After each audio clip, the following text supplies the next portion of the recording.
I was convinced my relationship with Jessica was perfect. For 3 years, we built what I thought was an unbreakable bond in our cozy Seattle apartment. I had a great job at a software company, and she was climbing the corporate ladder at her firm. Then she started working late nights and grew distant. When her phone lit up with a message from her coworker Kyle one evening, my stomach dropped. Something was wrong. I want to share what happened next. But first, let me know where you are watching from in the comments section. Hit that like button and subscribe if this story resonates with you. 3 years ago, I met Jessica at a tech conference in downtown Seattle. I was presenting a new software solution my team had developed, and she approached me afterward with insightful questions about the implementation. Her intelligence immediately caught my attention, but it was her laugh and quick wit that truly captivated me. We exchanged numbers, and by the end of the week, we were having dinner at a small Italian restaurant overlooking Elliott Bay. Jessica was everything I thought I wanted in a partner. Smart, ambitious, with a sharp sense of humor that matched my own. She worked as a marketing director at a rising tech company while I was a software engineer at a well-established firm. Our careers were demanding, but we always made time for each other. Weekend hikes through the lush trails of Washington became our ritual, followed by trying new restaurants in the city. We shared a love for the outdoors, good food, and peaceful evenings watching documentaries. After 8 months of dating, we decided to move in together. We found a modern apartment in Capitol Hill with large windows that filled the space with natural light. Every morning we would have coffee on our small balcony talking about our plans for the day before heading to our respective offices. Weekends were spent furnishing our place, making it truly ours. I built a bookshelf that took up an entire wall, while Jessica carefully selected art pieces that reflected our personalities. By our 2nd year together, we had established a comfortable routine.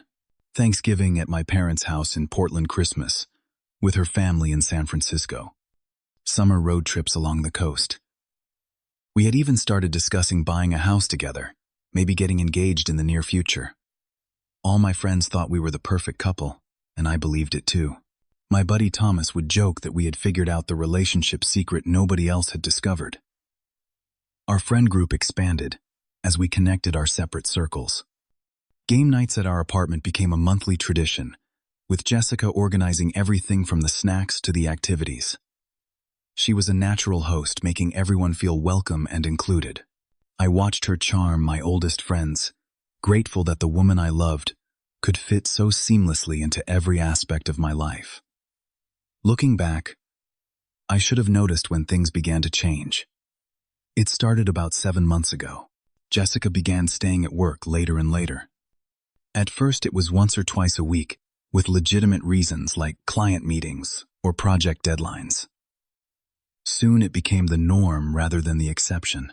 When she would finally come home exhausted and distracted, she would barely engage in conversation before falling asleep. Her phone became an extension of her hand, and she grew protective of it. One morning I noticed she had changed her password. When I casually mentioned it, she became defensive, saying she needed better security for work emails. She started placing her phone face down whenever she set it on a surface, something she had never done before. The name Kyle began appearing in her stories about work. A new colleague who had transferred from the New York office. According to Jessica, he was brilliant and had been brought in to help with a major client campaign. She mentioned him with increasing frequency, describing his innovative ideas and approach to marketing strategy. I thought nothing of it initially. People get excited about talented new team members all the time. Our communication began to deteriorate. Jessica shared less about her day, responding to my questions with short, vague answers.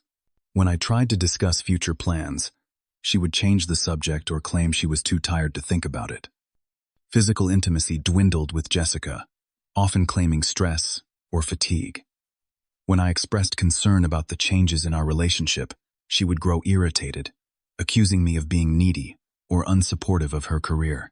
The weekend outings that had once been sacred to us were gradually replaced by what Jessica called strategy sessions with her team. She would leave early Saturday mornings dressed professionally, despite claiming these meetings were casual, and return late in the evening, offering few details about how she had spent her day. I tried to be understanding.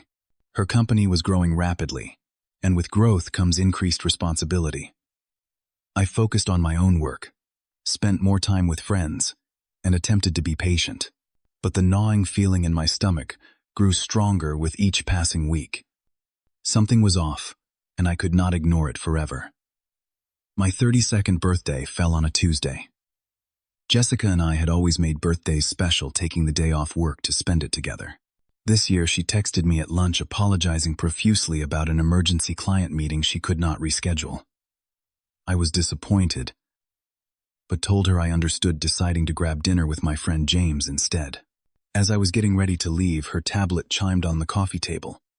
A message notification appeared on the screen. Kyle. Looking forward to tonight. The restaurant has a great view, and I already ordered that wine you love. My heart sank to my stomach. I sat down, staring at the message for several minutes, as the implications crystallized in my mind. There was no emergency client meeting. The sick feeling that had been building for months suddenly made perfect sense.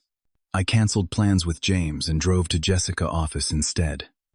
The parking lot was half empty, typical for 6 in the evening. Her car was nowhere to be seen. I called her office line directly, and her assistant answered, sounding surprised. No, Jessica had left around 4, mentioning dinner plans, but nothing about an emergency meeting. After hanging up, I sat in my car, hands trembling slightly as I opened my phone map application. Jessica and I shared our locations with each other. For safety, a practice we had started when we first began dating. I rarely checked hers, respecting her privacy. This time I needed to know. Her location showed she was at Canlis, one of the most expensive restaurants in Seattle, overlooking Lake Union. The same restaurant where we had celebrated our first anniversary. My throat tightened as I started the car and drove across town, trying to keep my mind clear enough to navigate safely. I parked a block away and walked toward the restaurant, my footsteps feeling heavier with each stride. Through the large windows, I spotted them immediately. Jessica was wearing the burgundy dress I had given her for Christmas, laughing at something Kyle had said. He was leaning toward her, their hands nearly touching across the white tablecloth. The intimacy between them was unmistakable. I entered the restaurant, declining assistance from the host, and walked directly to their table. Jessica's face went pale when she saw me, her smile vanishing instantly. Kyle, a tall man with carefully styled hair and an expensive watch, looked up in confusion. Jessica, I said, trying to keep my voice steady. I thought you had an emergency client meeting. She stuttered, attempting to construct an explanation on the spot. Anthony, this is not what it looks like. Kyle and I are discussing the Morgan account. Kyle, this is my boyfriend I mentioned. Kyle nodded stiffly, avoiding eye contact. Nice to meet you, he mumbled suddenly, very interested in his water glass. On my birthday, Jessica, I asked, quietly conscious of nearby diners who had begun to notice the tension at our table. The meeting was so important. You had to lie about it. She started to respond, but I cut her off. I did not want to cause a scene, but I also could not stand there any longer. I simply said, I will see you at home, turned and walked out. Kyle and Jessica remained frozen at the table as I left. The drive home was a blur. I remember sitting in our parking garage for nearly 30 minutes, trying to process what had just happened and what I would say when she returned. Part of me hoped there was an explanation, something I had misunderstood. The rational part knew exactly what I had witnessed. Jessica arrived home an hour later. She walked in slowly, her eyes red-rimmed. For several moments, we just looked at each other across the living room. Then the dam broke. How long has this been going on? I demanded. She sank onto the couch, her composure crumbling. 2 months, she admitted quietly. It started as just lunch meetings discussing work. Then it became something else. 2 months. While I had been worrying about our relationship, trying to be supportive, making excuses for her absences, she had been building a relationship with someone else. The betrayal cut deeper than I could have imagined. Why? I asked, my voice cracking despite my efforts to remain calm. You and I. We became so comfortable, so routine, she said, tears streaming down her face. You stopped. Surprising me, stopped. Making efforts. Kyle was new, exciting. He pursued me in ways you stopped doing years ago. Her words hit like physical blows. I had thought our comfort was security. Our routine was stability. All the while she had been craving something I did not even know she missed. "I need you to pack your things and leave," I said finally. "I cannot even look at you right now." Jessica began pleading, promising to end things with Kyle, immediately begging for another chance. She insisted it was just a mistake, that she truly loved me, not him. But the trust had shattered, and I knew no amount of superglue could piece it back together. It took hours of painful conversation, tears, and eventually resigned silence before she finally packed a suitcase and called a rideshare. As the door closed behind her, I stood alone in our apartment, surrounded by the life we had built together, now tainted by her betrayal. I felt hollow, as if something vital had been carved out of my chest. That night I slept on the couch, unable to face our bed. The next morning the messages began. First a long email apologizing, explaining, begging for forgiveness. Then text messages every few hours. By evening my voicemail was full. I blocked her number, but she started calling from unknown numbers or borrowing friends' phones. I would answer, hear her voice, and immediately hang up. 3 days after our confrontation, I arrived home to find a bouquet of my favorite lilies outside my door, with a handwritten letter. I threw both in the trash without reading a word. The next day a delivery person arrived with my favorite takeout and another note. Again, straight to the garbage. Jessica tried contacting my friends. Some, like James, refused to get involved. Others delivered her messages thinking they were helping. I asked them all to stop explaining that the relationship was over, no discussion. My friend Rachel, who had always been close to Jessica, came by to check on me, concerned by what she called Jessica obsessive behavior. "She keeps asking where you are, what you are doing, if you are seeing anyone," Rachel explained. "I told her to leave you alone, but she will not listen. I am worried about her, Anthony. She does not seem stable." A week later, the building security guard stopped me in the lobby. A woman had been asking for access to my floor, claiming she had forgotten her key. When denied, she had waited outside for hours before leaving. The guard showed me the security footage. Jessica sitting in her car watching the entrance.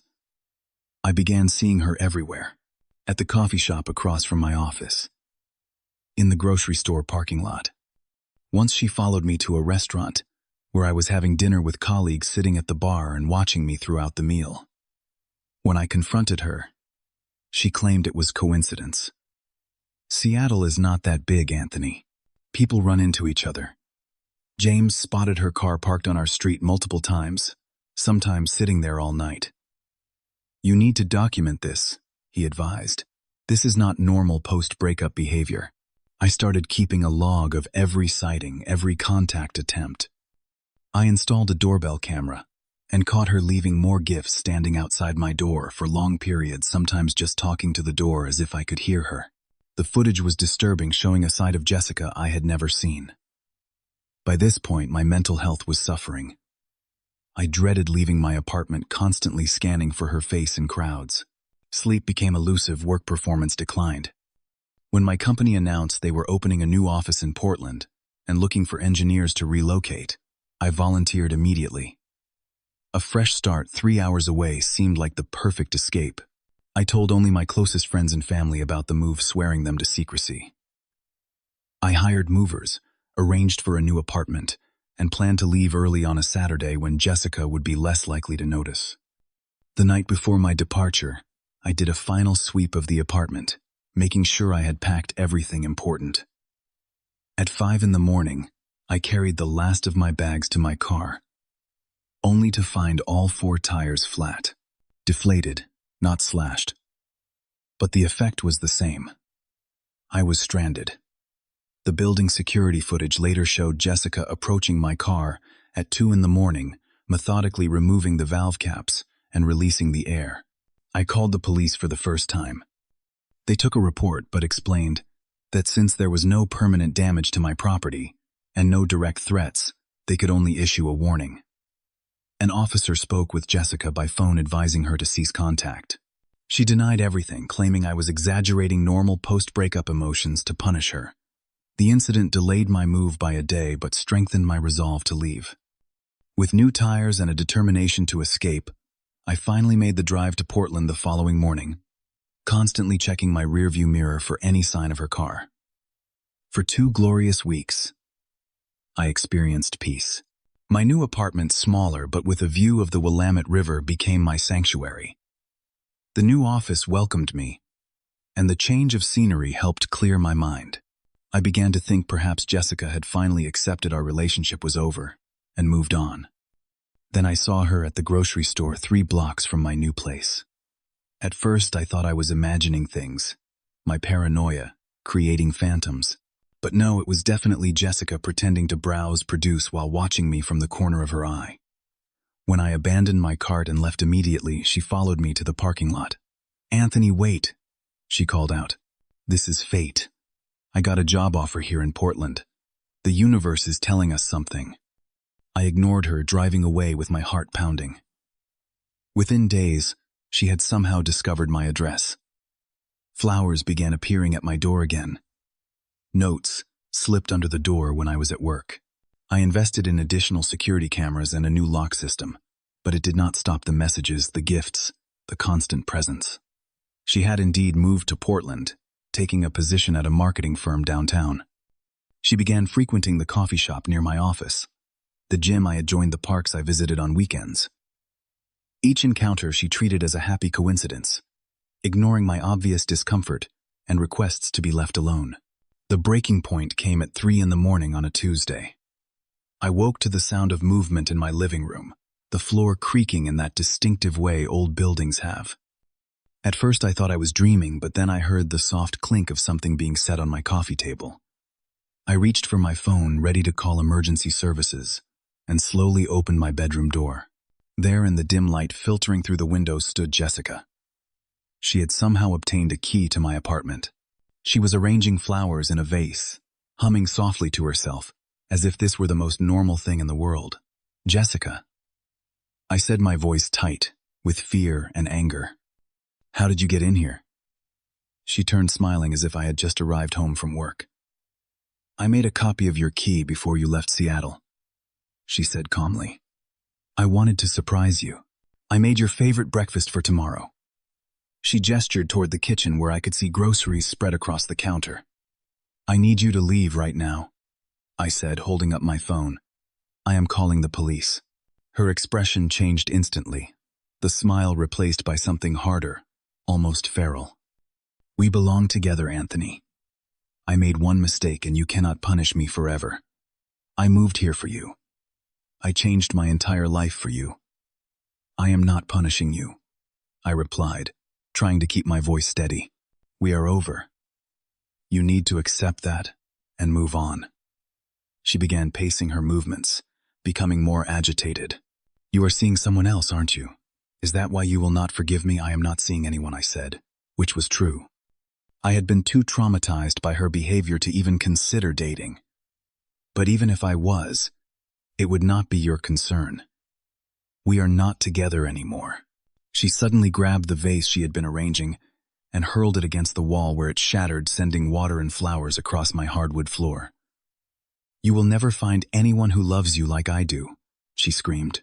"No one will ever care this much. Try this hard." I dialed emergency services as she continued destroying things, sweeping books from shelves, overturning the coffee table. The dispatcher assured me police were on their way, as Jessica raged through my apartment, alternating between declarations of love and accusations of betrayal. When officers arrived 7 minutes later, they found her sitting amidst the chaos, crying quietly. They escorted her out in handcuffs as neighbors peered from their doorways. She was charged with breaking and entering, but released the next day with a warning. The incident finally gave me grounds for a restraining order. The judge granted it, immediately ordering Jessica to maintain at least 500 feet of distance and prohibiting any form of contact. For 2 months, it seemed to work. The gifts stopped. The sightings ceased. I began cautiously rebuilding my sense of security. At work, I slowly opened up to a few colleagues about what had happened. One of them, Allison, had experienced something similar with an ex-boyfriend. Her understanding helped me process the trauma in ways my other friends, despite their support, could not. We began having lunch together regularly, then dinner occasionally. She was patient, never pushing for more than friendship, until I was ready. After nearly 3 months of peace, Allison and I had our first official date. A simple dinner. Nothing extravagant, but it represented a huge step in my recovery. As we walked back to my apartment building laughing about a story she had told about her college days, I spotted a familiar figure standing near the entrance. Jessica stood perfectly still, watching us approach.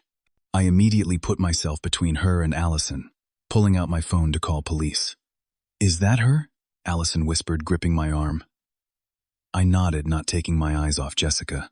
When Jessica saw me reach for my phone, something in her snapped. She rushed toward us, screaming accusations. "Who is she? How long have you been seeing her? Is this why you will not talk to me?" I pushed Allison behind me, as Jessica tried to reach around me, her nails grazing my face in the process. "You are violating the restraining order," I said firmly. "The police are on their way." She turned her fury toward Allison. "You think you know him. You know nothing. I am the only one who truly understands him, who truly loves him." Before I could react, Jessica lunged at Allison, grabbing her hair and yanking hard. Allison cried out in pain as I tried to separate them, careful not to hurt Jessica. Despite her aggression, other residents emerged from the building, some recording the incident on their phones, others calling for help. Police arrived within minutes, subduing Jessica as she continued to scream threats and declarations of love. This time the charges were more serious. Violation of a restraining order. Assault. Stalking. She was denied bail due to the clear danger she presented. In court, I testified about the months of harassment, the break, and the constant fear I had lived with. The judge listened solemnly as I described how my life had been disrupted, how I had been forced to move to another city, only to have Jessica follow me there. The prosecution presented the extensive documentation I had kept, the security footage, the police reports. Jessica's attorney attempted to paint her actions as those of a heartbroken woman who had made a mistake and simply wanted reconciliation. But the evidence was overwhelming. She was sentenced to 6 months in county jail, followed by 2 years of probation. The court also mandated psychiatric evaluation and treatment, maintaining the restraining order for 5 years. As Jessica was led from the courtroom, she looked back at me one last time. Her eyes, once so full of warmth and intelligence, now held only a hollow desperation that sent chills down my spine.